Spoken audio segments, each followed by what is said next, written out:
ಮಹಾಭಾರತದ ರಹಸ್ಯಗಳು. ಈ ಕಾರ್ಯಕ್ರಮದ ಪ್ರಾಯೋಜಕರು ಸಪ್ತಮ್ ತೈಲ, ಶುದ್ಧತೆಗೆ ಆದ್ಯತೆ.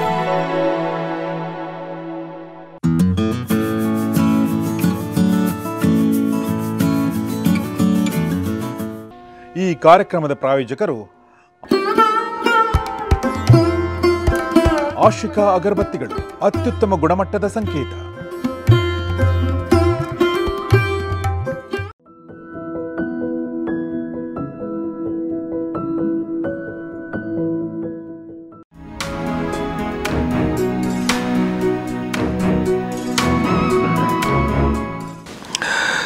ಸರ್, ನಾನು ಕೊನೆಯದಾಗಿ ಒಂದು ಪ್ರಶ್ನೆ, ನನ್ನ ಪ್ರಶ್ನೆಗಳಲ್ಲಿ ನನಗೆ ಮಹಾಭಾರತದಲ್ಲಿ ಅತ್ಯಂತ ಕಾಂಪ್ಲೆಕ್ಸ್ ಮತ್ತು ಅತ್ಯಂತ ಕ್ಲಿಷ್ಟಕರ ಮತ್ತು ಅತ್ಯಂತ ವರ್ಣರಂಜಿತ ಕ್ಯಾರೆಕ್ಟರ್ ಅನಿಸೋದು ದ್ರೌಪದಿದು. ಮತ್ತು ಅತ್ಯಂತ ಹುಟ್ಟು ಹಾಗೆ ಇದೆ ಆಕೆಯದು, ಬದುಕು ಹಾಗೆ ಇದೆ ಅಲ್ವಾ? ಸೊ ಆಮೇಲೆ ಆಕೆಯ ಹಠ ಕೂಡ ಹಾಗೆ ಇದೆ, ಆಕೆಯ ತನ್ನ ಪತಿಯಂದ್ರ ಬಗ್ಗೆ ಆಕೆಯ ಒಂದು ಒಲವು ಕೂಡ ಹಾಗೆ ಇದೆ. ಸೊ ಹೀಗಿರುವಂಥ ದ್ರೌಪದಿ ಕೊನೆಗಾಲದಲ್ಲಿ ಏನು ಯೋಚನೆ ಮಾಡಿರ್ಬೋದು ಅಂತ, ಹೇಗೆ ಅವಳು ಅಂದರೆ ನಾನು ಹೇಳೋದು ಸಾಯೋಕಿನ ಮುಂಚಿನ ಥಾಟ್ಸ್ ಏನಿರ್ಬೋದು ಅಂತ ನಾನು ಯೋಚನೆ ಮಾಡ್ತಾ ಇದ್ದೆ. ನಾನು ಏನು ಮಾಡಿದೆ, ನಾನು ಲೈಫಲ್ಲಿ ನಾನು ಸರಿ ಎಷ್ಟು ಮಾಡಿದೆ, ತಪ್ಪು ಎಷ್ಟು ಮಾಡಿದೆ ಅಂತ. ಇಲ್ಲ, ದ್ರೌಪದಿಗೆ ಆ ಥರದ ಚಿಂತನೆಯ ಇದೇ ಇರಲಿಲ್ಲ. ಯಾಕೆಂದರೆ ಅವಳು ತುಂಬ ಸ್ಟ್ರಾಂಗ್ ಆದ ಒಬ್ಬ ಹೆಣ್ಣು ಅನ್ನೋದು ಬಿಟ್ಟರೆ ಇಡೀ ದ್ರೌಪದಿಯ ಬದುಕಿನಲ್ಲಿ ಒಂದೇ ಒಂದು ಕಪ್ಪು ಚುಕ್ಕಿಯೇ ಇಲ್ಲ ಅಂತ. ಅವಳು ಎಡವಿದ್ದಿಲ್ಲ, ಅವಳು ತಪ್ಪು ಮಾಡಿದ್ದಿಲ್ಲ, ಅವಳು ಎಲ್ಲೂ ಇಲ್ಲ ಅಂತ. ಅವಳು ಯಾವ ಸಂದರ್ಭ ಸನ್ನಿವೇಶಗಳು ಸೃಷ್ಟಿಯಾಯಿತೋ ಅದಕ್ಕೆ ಅನುಗುಣವಾಗಿ ಹೊಂದ್ಕೊಂಡು ಹೋಗ್ತಾನೇ ಇದ್ದಿದ್ದು ಅವಳು ಅಂತ. ಅವಳು ಬೆಳೆದ್ಲು, ರಾಜಕುಮಾರಿಯಾಗಿ ಬೆಳೆದ್ಲು, 5 ಜನ ಮದುವೆ ಆಗ್ತಾರೆ ಅಂತ ಬಂತು, ಎಸ್ ಅಂತ ಒಪ್ಕೊಂಡ್ಳು ಅವಳು. ಅವಳದ್ದು ಅದನ್ನು ಅವಳು ಕ್ವಶನ್ ಮಾಡಲಿಲ್ಲ. ಅಲ್ಲೂ ಆವಾಗ ಮದುವೆ ಆಗುವಾಗ ಇವ್ರು ಯಾರು ಅಂತ ಗೊತ್ತಿಲ್ಲ, ಅವನು ಯಾರು ಅಂತ ಗೊತ್ತಿಲ್ಲ. ಒಬ್ಬ ಬ್ರಾಹ್ಮಣರ ಮಧ್ಯದಿಂದ ಒಬ್ಬ ಬ್ರಾಹ್ಮಣ ವೇಷದಲ್ಲಿದ್ದವನು ಬಂದಿದ್ದಾನೆ, ಅವನು ಕರ್ಕೊಂಡು ಹೊರಟು ಹೋಗಿದ್ದೆಲ್ಲಿಗೆ ಅಂದರೆ ಊರಿನ ತುದಿಗಿರೋ ಒಬ್ಬ ಕುಂಬಾರನ ಮನೆಯ ಆವರಣಕ್ಕೆ. ರಾಜಕುಮಾರಿ ಹೋಗಿರೋದು ಕುಂಬಾರನ ಮನೆಯ ಒಂದು ಔಟ್ ಹೌಸ್ ಥರದ್ದಪ್ಪ. ಅಲ್ಲಿ ಹೋದ್ಲು ಅವಳು. ಅವತ್ತು ರಾತ್ರಿ ಅವ್ರ ಜೊತೆಗಿದ್ಲು, ಅವ್ರು ಹೆಂಗಿದ್ರು ಹಂಗಿದ್ಲು. ಅದು ಅಂತ ದ್ರೌಪದಿ ಅಂದರೆ ಸನ್ನಿವೇಶ ಬದುಕಿನಲ್ಲಿ ಏನು ಬಂತೋ ಅದರ ಬಗ್ಗೆ ಒಂದು ತುಟಿ ಒಡೆಯದೆ, ನೋಯದೆ, ಬೇಯದೆ ಅದನ್ನು ಸ್ವೀಕಾರ ಮಾಡೋದು ಅಂತ. ಈಗ ಒಂದು ದಿನ ಅರ್ಜುನ ಅವಳನ್ನು ಗೆದ್ದ ಒಂದು ದಿನ ಅವಳಿಗೆ ಅವ್ರು ಯಾರು ಅಂತ ಅವಳಿಗೂ ಗೊತ್ತಿಲ್ಲ.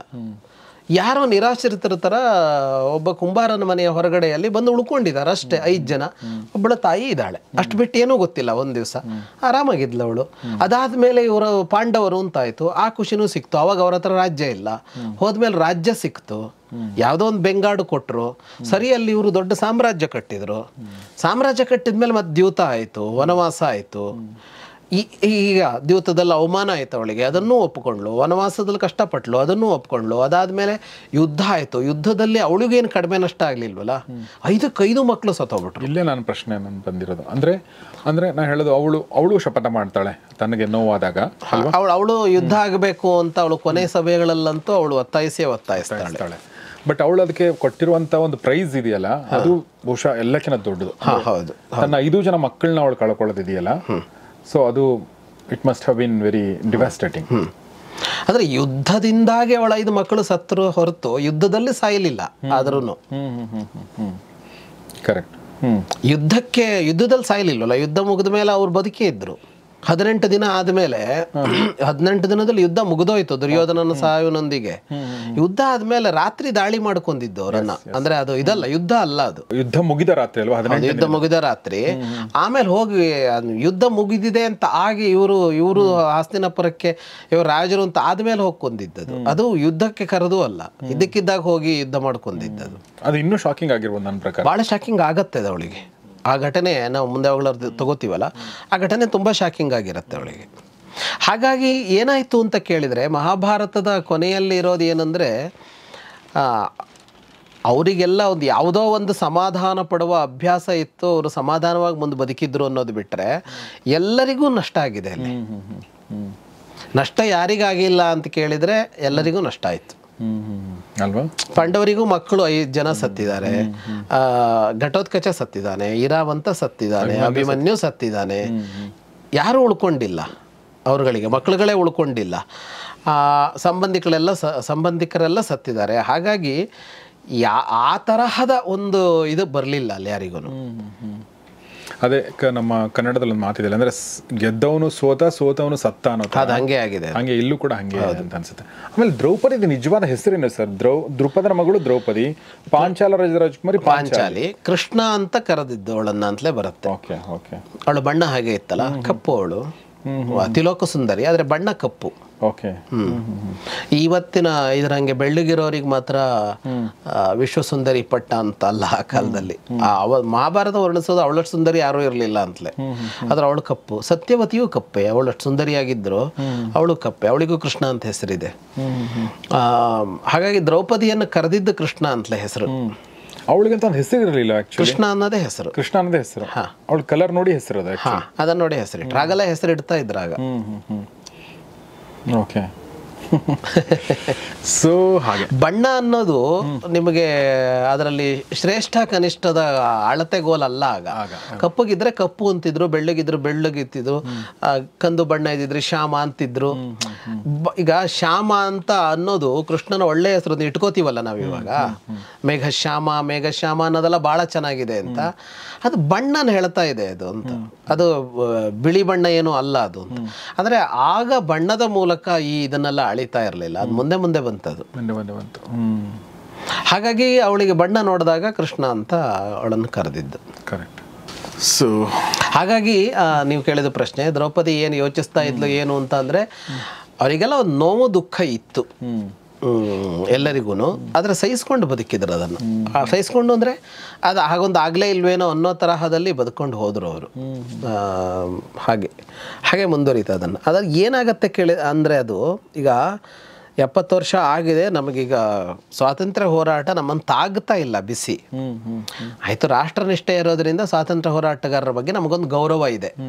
ಅಷ್ಟು ಬಿಟ್ಟು 47ರಲ್ಲಿ ಸ್ವಾತಂತ್ರ್ಯ ಬಂದಾಗ ಭಾರತದಲ್ಲಿ ಎಷ್ಟು ಜನ ಇದ್ರು ಅಂತ, ಇವರನ್ನು ಕಳ್ಕೊಂಡವರು ಅಂತ, ಗಂಡಂದನ್ನು ಕಳ್ಕೊಂಡವರು, ಮಕ್ಕಳನ್ನು ಕಳ್ಕೊಂಡವರು, ತಂದೆಯನ್ನು ಕಳ್ಕೊಂಡವರು ಎಷ್ಟೊಂದು ಜನ ಇದ್ರಲ್ವಾ ಅಂತ. ಹಾಗಾಗಿ ಆ ಮೊದಲ ದಶಕವೋ 10 ವರ್ಷನೋ 20 ವರ್ಷನೋ 30 ವರ್ಷನೋ ಭಾರತಕ್ಕೆ ಸ್ವಾತಂತ್ರ್ಯ ಬಂದ ಮೇಲೂ ಮನೆಗಳಲ್ಲಿ ಅಂತ ನೋಡಿದಾಗ ದುಃಖ ತಪ್ತರು ಬೇಕಾದಷ್ಟು ಜನ ಇದ್ದರು. ಏನು ಅವರಿಗೆಲ್ಲ ಆ ಕೂಡಲೇ ಭಾರತ ಸರ್ಕಾರ ಬಂದು ಅವ್ರ ಬದುಕನ್ನು ಕಟ್ಕೊಡೋಕೆ ಆಗಿಯೂ ಇರಲಿಲ್ಲ. ಅವ್ರಿಗೆ ಆಶ್ರಯ ಕೊಟ್ಟು ಅಂತ ಅವ್ರು ಏನೋ ಮಾಡ್ಕೊಂಡಿರ್ಬೋದು ಯಾರ್ಯಾರೋ. ಹಾಗಾಗಿ ಇದು ಹೀಗೆ ಇರುತ್ತೆ, ಏನು ಮಾಡೋಕ್ಕಾಗಲ್ಲ. ಹೋರಾಟ ಅನಿವಾರ್ಯ. ನೀವು ಹೋರಾಟನೇ ಮಾಡದೇ ಇರೋದು ಅಂತ ಹೆಂಗೆ ಇದು ಮಾಡೋದಕ್ಕೆ ಸಾಧ್ಯ ಆಗುತ್ತೆ? ಹೋರಾಟ ಅಂದಮೇಲೆ ಸಾವು ನೋವು ಎರಡೂ ಅನಿವಾರ್ಯ. ಒಳ್ಳೆಯವರಿಗೂ ಆಗತ್ತೆ, ಕೆಟ್ಟವರಿಗೂ ಆಗತ್ತೆ. ಅಂದರೆ ಎರಡೂ ಪಕ್ಷದವಲ್ಲೂ ಸಾವು ನೋವು ಆಗತ್ತೆ. ಅನುಭವಿಸರು ಇದು ಯಾವುದಕ್ಕೂ ಸಂಬಂಧ ಪಡದೇ ಇದ್ದವರು ಆಗಿರ್ತಾರೆ. ಮನೇಲಿದ್ದವ್ರದೆಲ್ಲ ತಪ್ಪಿರಲ್ವಲ್ಲ, ಅವ್ರುಗಳು ಅನುಭವಿಸ್ತಾ ಇರೋದು ಅನ್ನೋದು ಆಗತ್ತೆ. ನಿಜ. ಸೊ ಮಹಾಭಾರತ ರಹಸ್ಯಗಳ ಕಾರ್ಯಕ್ರಮದ ಮಹಾಭಾರತ ಪ್ರಶ್ನೋತ್ತರ ಕಾರ್ಯಕ್ರಮದಲ್ಲಿ ನಿಮ್ಮ ಪ್ರಶ್ನೆಗಳಿಗೆ ಸಂಪತ್ ಸರ್ ಸಮರ್ಪಕವಾದ ಅದ್ಭುತವಾದ ಉತ್ತರಗಳನ್ನು ಕೊಟ್ಟಿದ್ದಾರೆ. ಸೊ ಈ ಎಲ್ಲ ಪ್ರಶ್ನೆ ಕೇಳಿದ ಎಲ್ರಿಗೂ ಧನ್ಯವಾದ. ಕೆಲವೊಂದು ಪ್ರಶ್ನೆ ರಿಪೀಟ್ ಆಗಿರೋದ್ರಿಂದ ಯಾವುದೋ 2-3 ಕಡೆ ಬಂದಿರೋ ಪ್ರಶ್ನೆನ ಒಂದು ಕಡೆ ತೊಗೊಂಡಿರ್ತೀವಿ. ಇನ್ನು ಕೆಲವೊಂದು ಪ್ರಶ್ನೆಗಳು ಬಹುಶಃ ಮುಂದಿನ ಸಂಚಿಕೆಗಳನ್ನು ತೆಗೆದುಕೊಳ್ಬಹುದು. ಸೊ 400 ಎಪಿಸೋಡ್ಗಳನ್ನ ದಾಟಿದ್ದೀವಿ ನಾವೀಗ. ಸೊ ನಾವು ಸಂಪತ್ ಸರ್ನ ಮೀಟ್ ಮಾಡಬೇಕನ್ನೋರು ತುಂಬ ಜನ ಕೇಳ್ತಿರ್ತಾರೆ ಅವಾಗವಾಗ. ನಾವು ಈ ಒಂದು ಮಹಾಭಾರತ ರಹಸ್ಯಗಳ ಕಾರ್ಯಕ್ರಮದ ಸರಣಿ ಮುಕ್ತಾಯಗೊಂಡ ನಂತರ ಒಂದು ಕಾರ್ಯಕ್ರಮ ಮಾಡಿ ಆ ಕಾರ್ಯಕ್ರಮದಲ್ಲಿ ನಿಮ್ಮ ಎಲ್ಲರನ್ನೂ ನಾವು ಆಹ್ವಾನಿಸ್ತೀವಿ. ಆ ಟೈಮಲ್ಲಿ ನೀವು ಸಂಪತ್ ಸರ್ನ ಎಲ್ಲರನ್ನೂ ಮೀಟ್ ಮಾಡ್ಬೋದು ಅಂತ ಹೇಳ್ತೀನಿ. ಸರ್, ತಾವೇನಾದ್ರು ಹೇಳಕ್ಕೆ ಇಷ್ಟಪಡ್ತೀರಾ?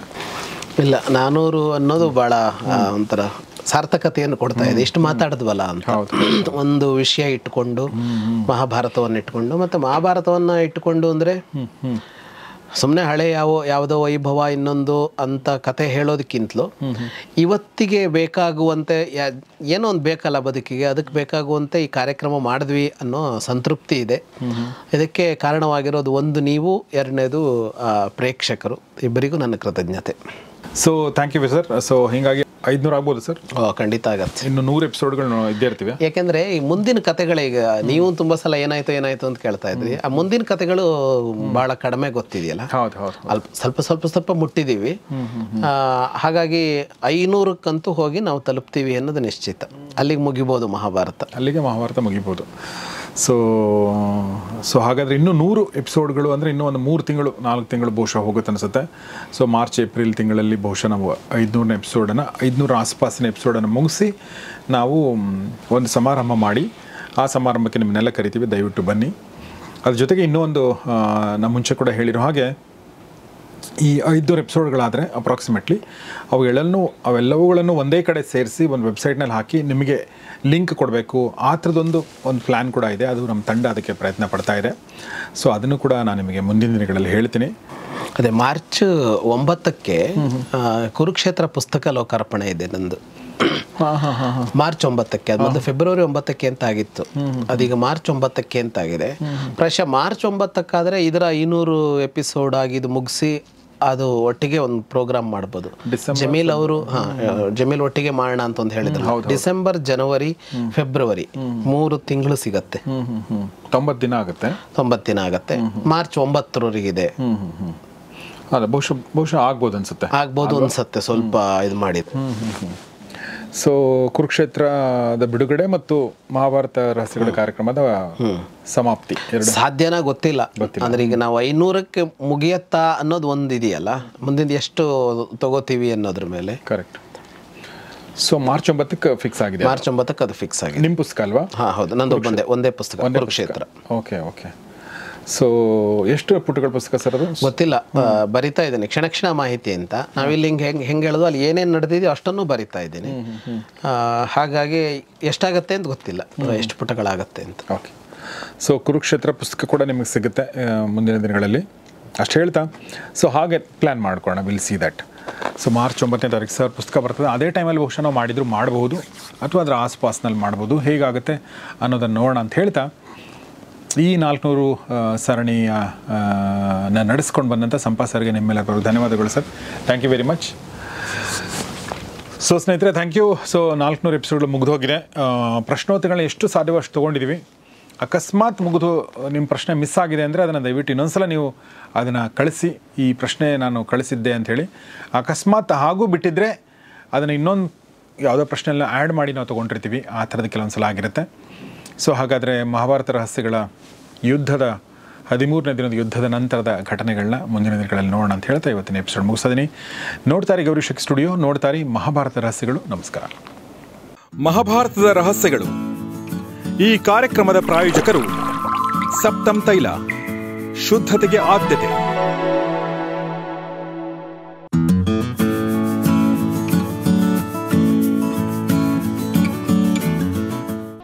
ಈ ಕಾರ್ಯಕ್ರಮದ ಪ್ರಾಯೋಜಕರು ಆಶಿಕಾ ಅಗರಬತ್ತಿಗಳು, ಅತ್ಯುತ್ತಮ ಗುಣಮಟ್ಟದ ಸಂಕೇತ.